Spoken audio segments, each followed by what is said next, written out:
Ngayon, pag-aralan natin ang mga salita ng Diyos sa ilalim ng paksang, ang araw ng Sabat at ang pagpapala ng Diyos. Ngayon, maraming Kristiyano ang tumatahak sa maling landas ng walang tamang pananampalataya sa Diyos. Sa kabila nito, iniisip nila na mapupunta sila sa langit. Ipagpalagay nating may isang lalaki sa Daejeon, isang lungsod sa Timog Korea. Para makapunta sa Seoul mula sa Daejeon, kailangan niyang magtungo sa Ilaga. Pero kung tutungo siya sa Timog, gaano man siya kaseryoso tungkol sa pagpunta sa Seoul, hindi siya kailanman makakarating sa Seoul, kundi makakarating siya sa isang lubos na naiibang lungsod. Ngayon, maraming simbahan ang nagtuturo sa mga tao ng mali. Sinasabi nila, manampalataya lang kayo at kayo ay maliligtas. Ang inyong pananampalataya, hindi ang inyong mga gawa ang mag-aakay sa inyo tungo sa kaligtasan. Sa pagsabi nito, hinahadlangan nila ang mga tao sa pangingilin ng mga banal na pagsamba na ibinigay ng Diyos at inaakay nila ang maraming tao na sumamba sa ibang mga Diyos. Pag hinanap natin ang salitang pagsamba sa diksyonaryo, ito ay binibigyang kahulugan bilang pagpapakita ng paggalang sa Diyos at paglilingkod sa Kanya. Ang ating pagsamba ay nararapat na ihandog sa Diyos. Gayunman, ngayon, may napakaraming pagsamba na hinahandog hindi sa Diyos, kundi sa ibang mga Diyos. Kahit na ninais ng nabanggit na lalaki na pumunta sa Seoul, nagtungo siya sa kabilang direksyon at dahil dito, hindi siya nakarating sa kanyang patutunguhan.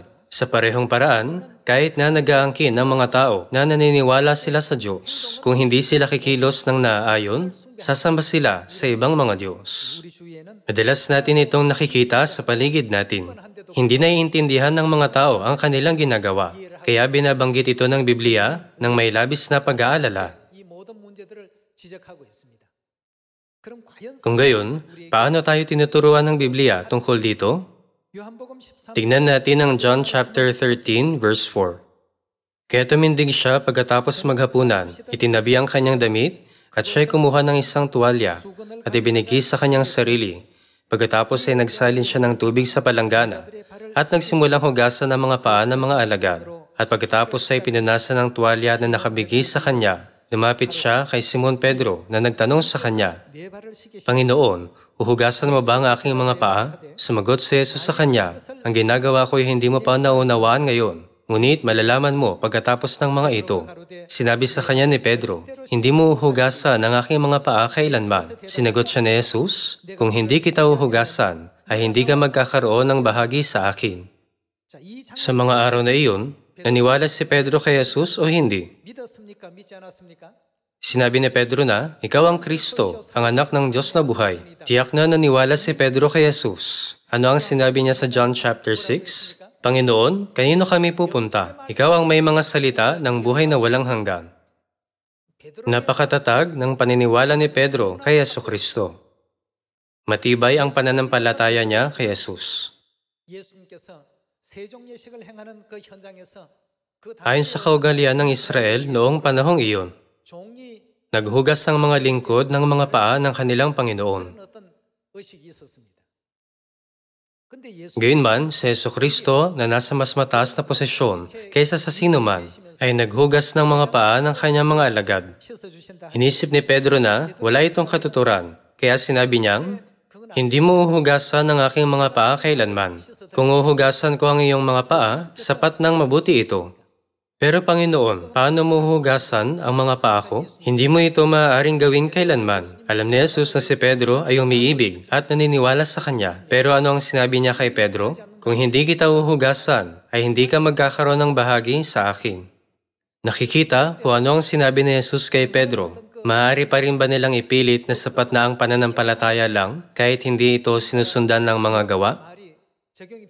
Sa labis na pagkagulat, sinabi ni Pedro, Panginoon, hindi ang aking mga paa lamang, kundi pati ang aking mga kamay at ang aking ulo. Naririnig na maaaring hindi siya magkaroon ng bahagi sa Diyos. Labis na nagulat si Pedro.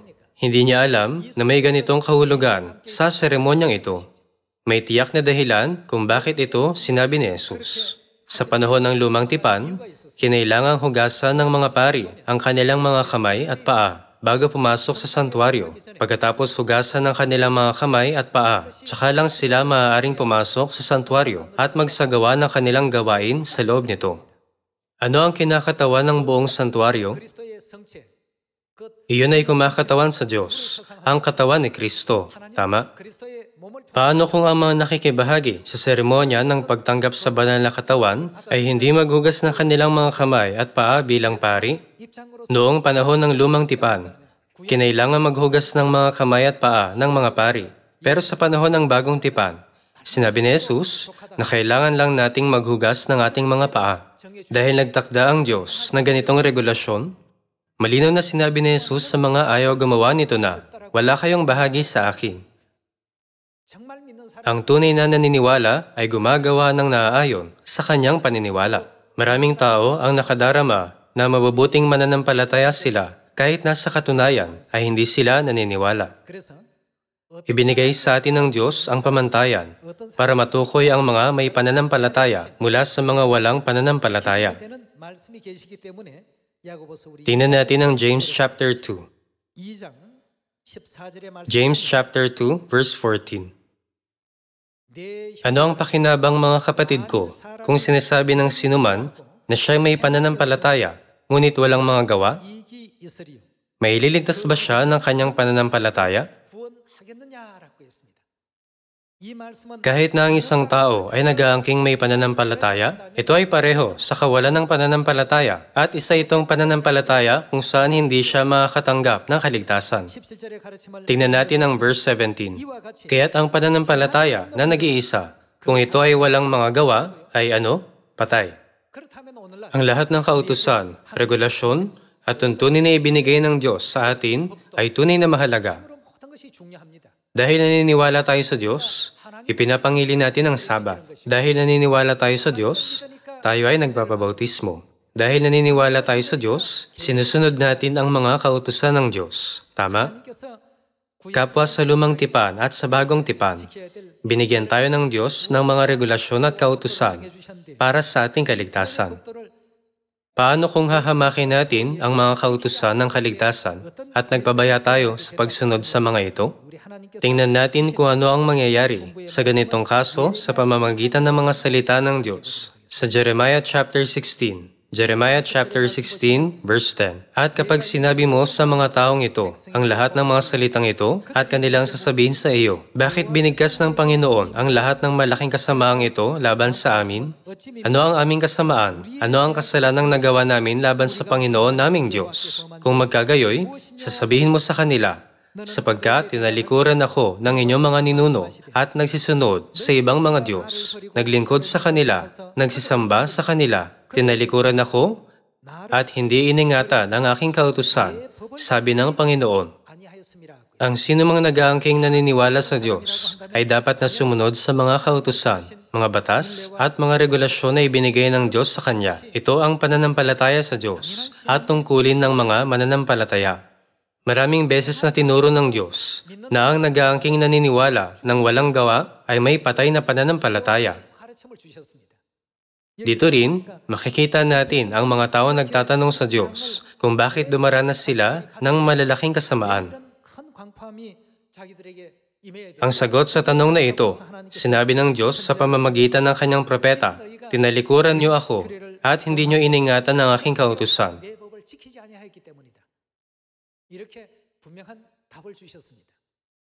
Ngayon, napakadalas nating gamitin ang katagang pananampalataya. Ang pananampalataya ay maaaring isang bagay na simple, pero hinubog ito ng Diyos para malinaw natin itong makita gamit ang ating mga mata. Ito ang pananampalatayang may mga gawa. Pag nakikita natin ang isang tao na may pananampalatayang may mga gawa, iniisip nating, ang taong ito ay may mabuting pananampalataya sa Diyos. Tapat siyang sumusunod sa mga kautusan, mga batas, at mga regulasyon ng Diyos. Malaki ang pananampalataya niya sa Diyos. Sa pamamagitan ng resulta ng kanilang mga gawa, masusukat din natin ang resulta ng kanilang pananampalataya. Tingnan natin ang Jeremiah chapter 11, verse 3. Sasabihin mo sa kanila, ganito ang sabi ng Panginoon, ng Diyos ng Israel, sumpayin ang taong hindi nakikinig sa Hindi nakikinig sa mga salita ng tipang ito. Malinaw itong sinasabi sa atin ng Biblia. Kung hindi kinakailangan ng tipan, mga kautusan, mga batas, at mga regulasyon ng Diyos, at kung pananampalataya lang ang kailangan, ang lahat ng seremonya na isinasagawa ng mga simbahan ngayon ay walang kabuluhan. Ginigising tayo ng Biblia na ang ating pananampalataya ay dapat na may mga gawa. Kaya sinabi sa Jeremiah chapter 11 na, sumpayin ang taong hindi nakikinig sa mga salita ng tipang ito. Verse 4, na aking iniutos sa inyong mga ninuno, ng araw na aking inilabas sila mula sa lupain ng Ehipto, mula sa hornong bakal, na sinasabi, makinig kayo sa aking tinig, at gawin ninyo, ang ano? Gawin ninyo ang lahat ng iniutos ko sa inyo. Sa gayoy magiging bayan ko kayo, at ako'y magiging inyong Diyos. Gaya nito, sa Jeremiah chapter 11, malino na sinasabi ng Diyos, kung naniniwala kayo sa akin, dapat kayong sumunod sa akin at gawin ang lahat ng iniutos ko sa inyo. Mahigpit na sinasabi ng Diyos na ang mga hindi sumusunod sa Kanya ay tatanggap ng walang hanggang parusa at susumpain. Tingnan natin ang verse 6. At sinabi ng Panginoon sa akin, ipahayag mo ang lahat ng mga salitang ito sa mga lungsod ng Juda at sa mga lansangan ng Jerusalem. Pakinggan ninyo ang mga salita ng tipang ito. At ano? Inyong isagawa. Sa ibang salita, sinasabi nitong, isagawa ang mga ito. Dahil nalalaman ng Diyos na maraming sinungaling ang lilitaw ngayon, malino na tinuro ng Diyos ang mga salitang ito.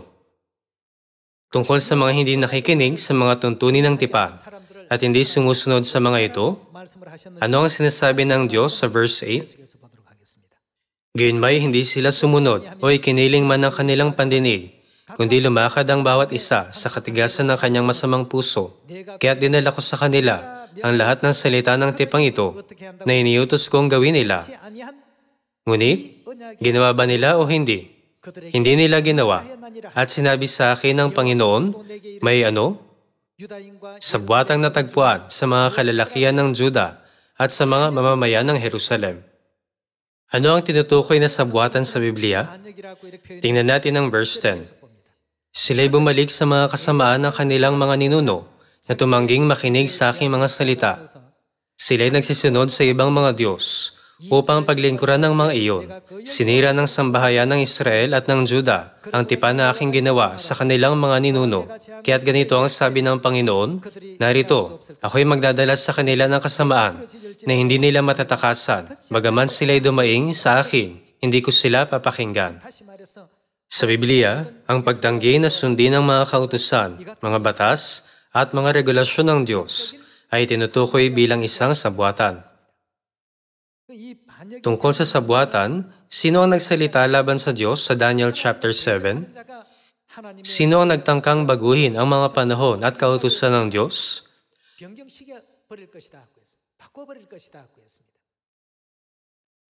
Ngayon, maraming tao ang sumusunod sa mga maling tuntunin at dumadalo sa huwad na pagsamba na binago.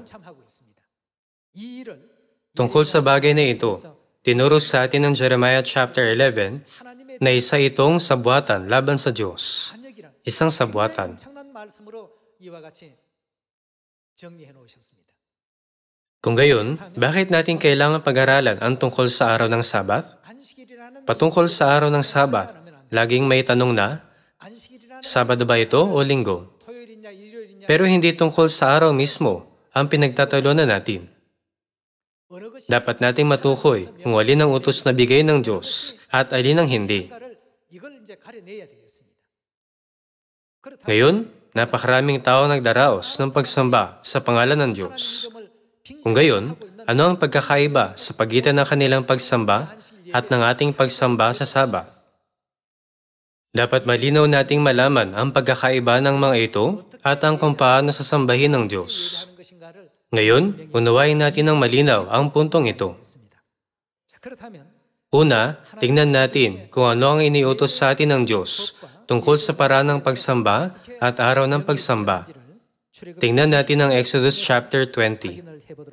Exodus chapter 20, verse 6. Ngunit pinagpapakitaan ko ng wagas na pag-ibig, ang libo-libong umiibig sa akin at tumutupad ng aking mga utos.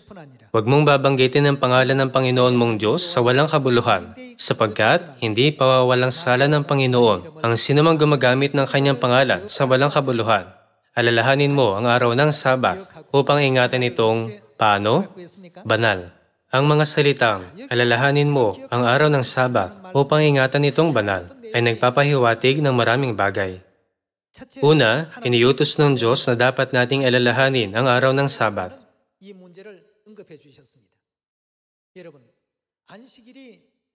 Kung hindi mahalaga ang Sabat sa ating buhay pananampalataya, kailangan ba nating alalahanin ang araw na ito? Mga kapatid, tinatandaan niyo ba ang bawat araw sa 365 araw sa inyong pang-araw-araw na buhay? Hindi natin ito lahat tinatandaan. Kung gayon, anong mga araw ang tinatandaan niyo?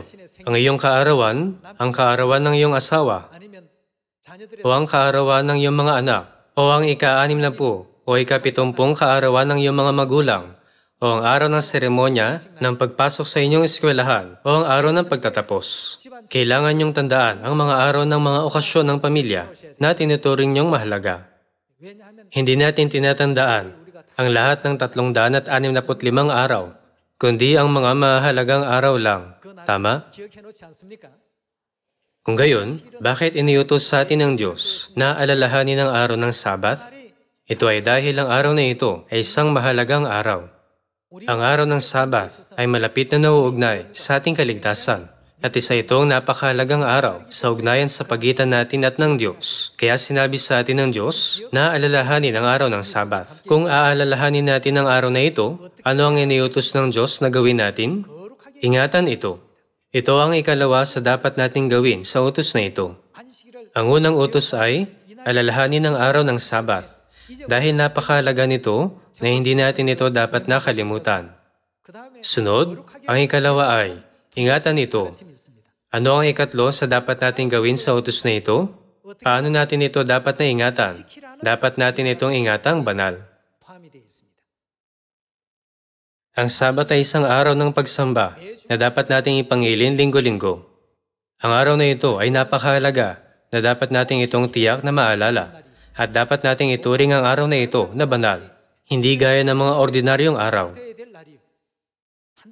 Ang Sabat ay ang araw na dapat na ipangilin ng bayan ng Diyos at nilagay ng Diyos ang lahat ng 3 utos sa ika-4 na utos na ito. Tungkol sa pagsamba sa Sabat, mauunawaan natin kung gaano pinahalagahan ng Diyos ang araw na ito. Kaya kung hindi aalalahanin ng mga tao ang araw ng Sabat, pero magdiriwang ng ibang araw, pinangangalanan nitong Sabat, sila ay lubos na nagkakamali.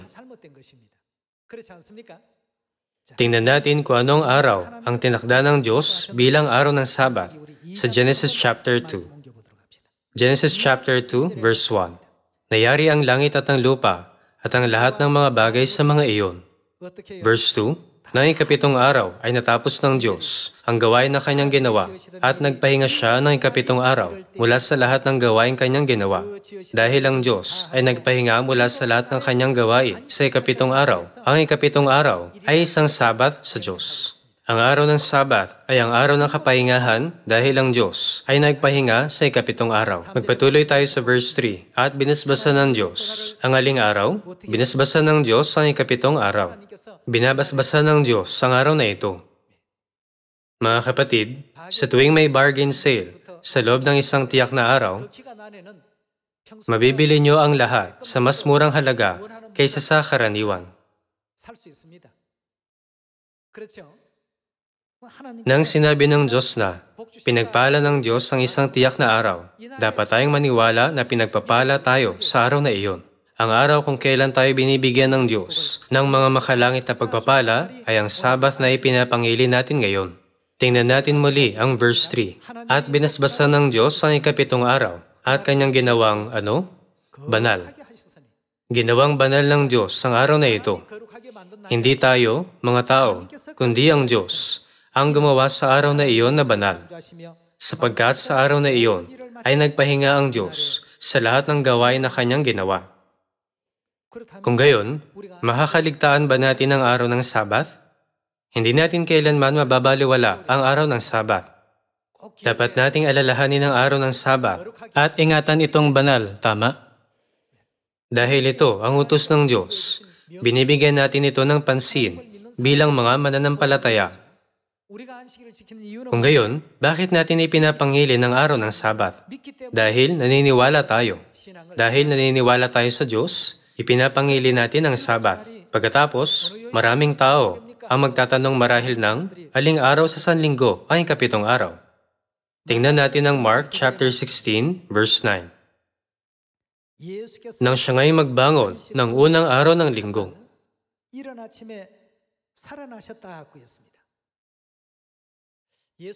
Ang araw kung kailan muling bumangon si Jesus mula sa mga patay ay ang unang araw ng sanlinggo.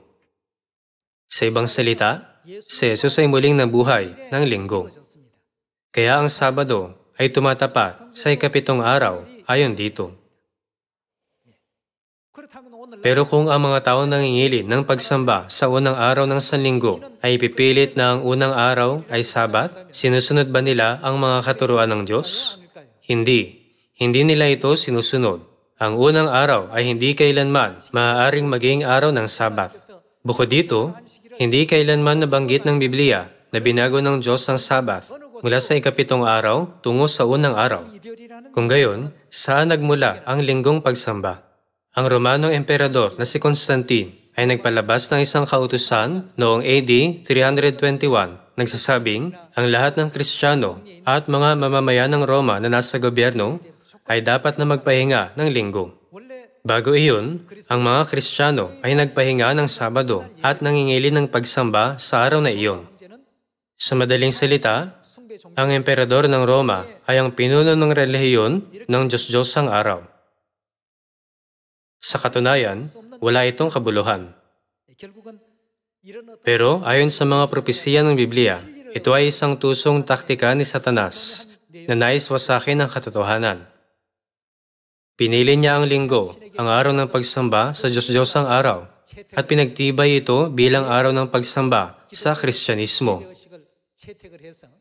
Bilang resulta, nakaimbento siya ng isang nakapangingilabot na uri ng pagsamba.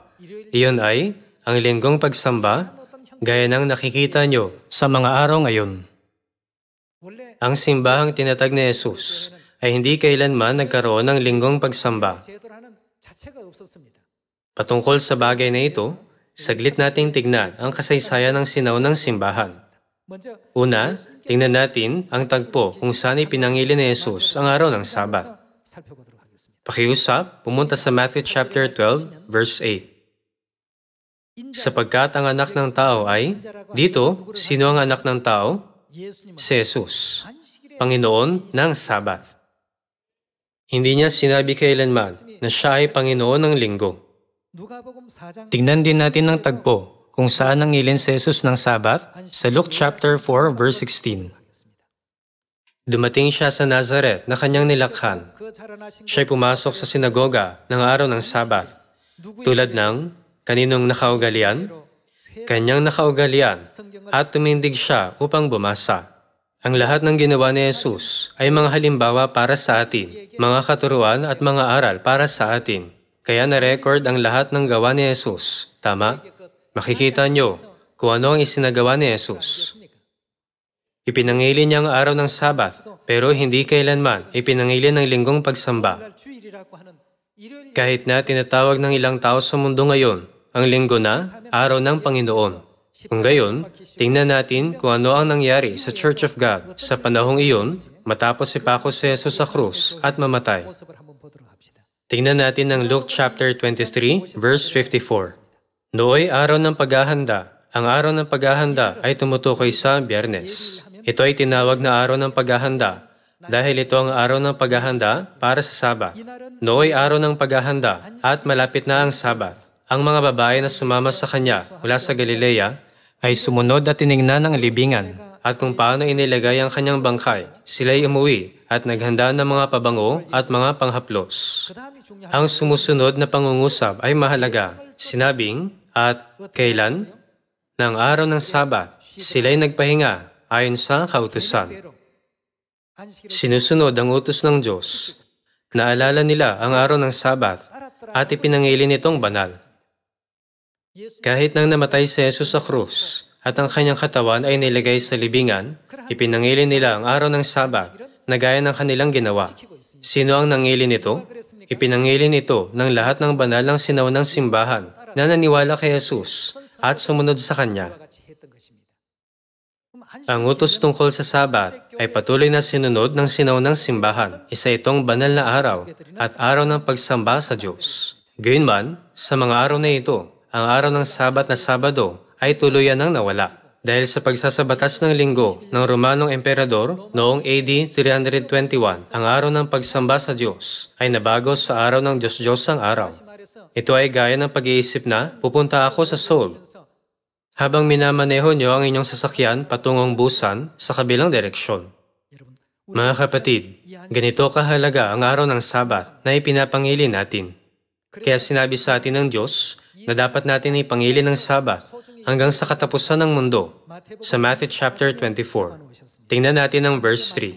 Samantalang siya nakaupo sa bundok ng mga olibo, lumapit sa kanya ng sarilinan ang mga alagad na nagsasabi, "Sabihin mo sa amin, kailan mangyayari ang mga bagay na ito at ano ang tanda ng iyong pagdating at ng katapusan ng panahon?"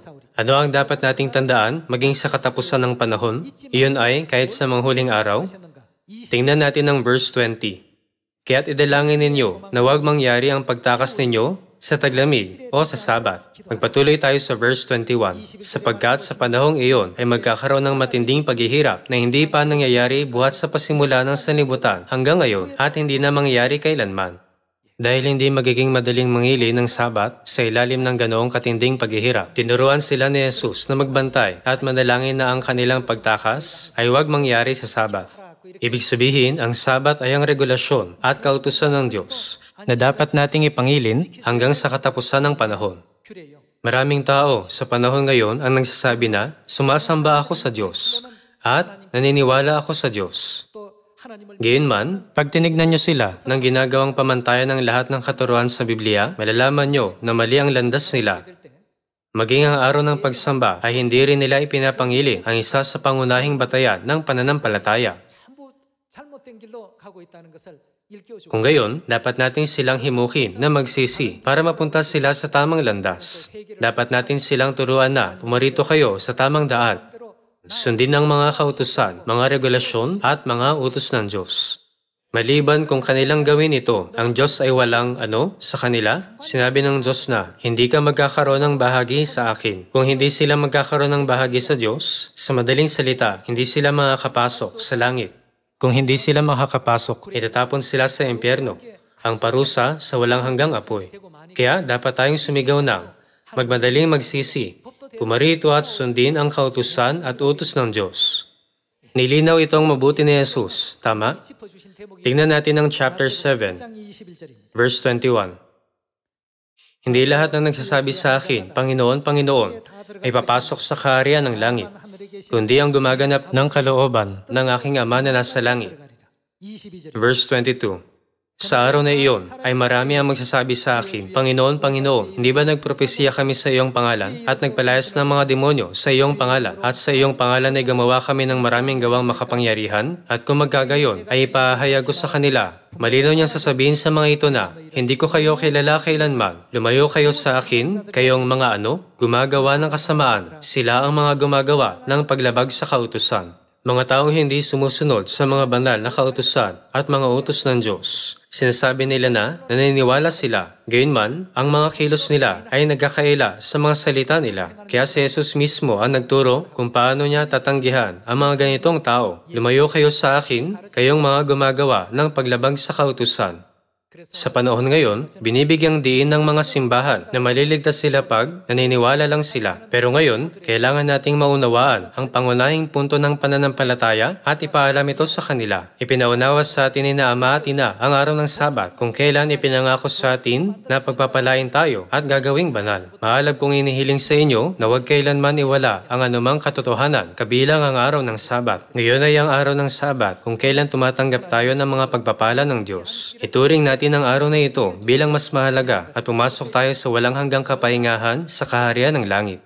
Umaasang nakatanggap kayo ng biyaya sa mga salitang ito. Tinatapos ko ang sermon. Maraming salamat.